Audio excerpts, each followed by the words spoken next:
আমরা দীর্ঘ ২২ বছর ধরে আমরা শোষণ এবং বঞ্চনার শিকার হচ্ছি, বৈষম্যের শিকার হচ্ছি।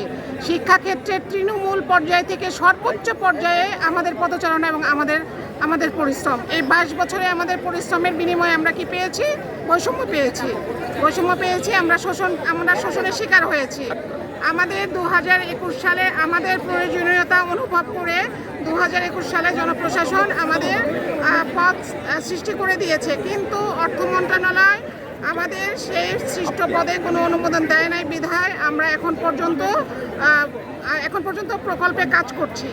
এবং আমরা এই যে আজকে ৩ দিন হয় আমরা কর্মবিরতি পালন করছি, এতে বাংলাদেশের শিক্ষাক্ষেত্র, মাধ্যমিক শিক্ষাক্ষেত্র একদমই অচল হয়ে পড়েছে।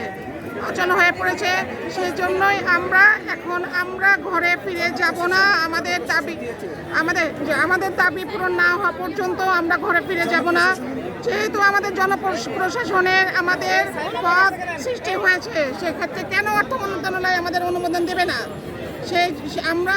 প্রশ্ন করছি কেন দিবে না। আমরা আশা করি এই যে নতুন উপদেষ্টাগণ আছেন ডক্টর ইউনূসের নেতৃত্বে, তারা আমাদের মূল্য বুঝবেন এবং আমাদের অনুমোদন দিয়ে দিবেন।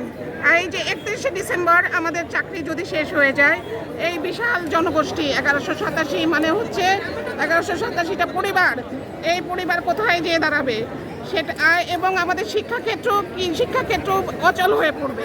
সুতরাং আমরা সবার কাছে দাবি করছি আমাদের যেন, বিশেষ করে অর্থ মন্ত্রণালয় আমাদের যেন অনুমোদন দিয়ে দেয়, নাহলে আমরা ঘরে ফিরে যাব না। আমাদের আন্দোলন আরো কঠোর থেকে কঠোর হবে। ধন্যবাদ।